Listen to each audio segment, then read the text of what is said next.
Hello guys, I'm Gian Lai from Mr. of Philippines, Laguna, and nice to meet you all po. Kion! Why na? Actually guys, meron ako dito katulad sa Sando guys, but it's not just about Sando, it's about the story ng Sandon to. So, ang title ng Sandon to is Sandok itim. Sandok sir. Ang pangarap kong damit. Ayun.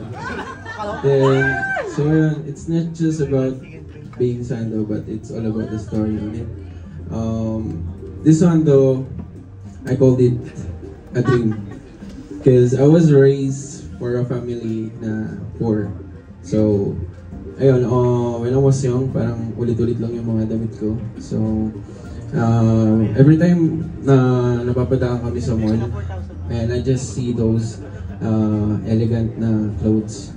So sabi ko, when I was young, balang araw makabili ako niyan by my own. Then, ayun, so sobrang eager ko na ma-achieve yung dreams na yun is hindi ako nagtumigil. Kumbaga, I just keep dreaming and continuing what's my purpose, kumbaga. And then, suddenly, ayun, nandito na ako sa stage na napoprovide ko na yung needs and wants ng family ko and all stuff. Then, actually, I'm still a student, pero ayun, napoprovide ko kahit pa paano yung everyday life namin sa bills. Then, ayun, ito yung pinakauna kong nabili gamit yung pera ko due to my hard work. Then, yung time na nakuha ko to, is kinit ko na siya. Every time na may events and laban ko competitions, every time sa pageant, laging ito yung suot ko. Pag, ayun, sasalang na ako sa competition. Then, kumbaga, laging lucky charm ko na rin siya.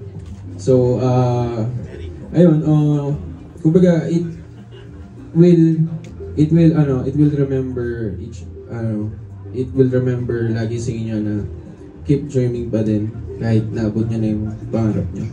Ganun. Yun lang po. Thank you.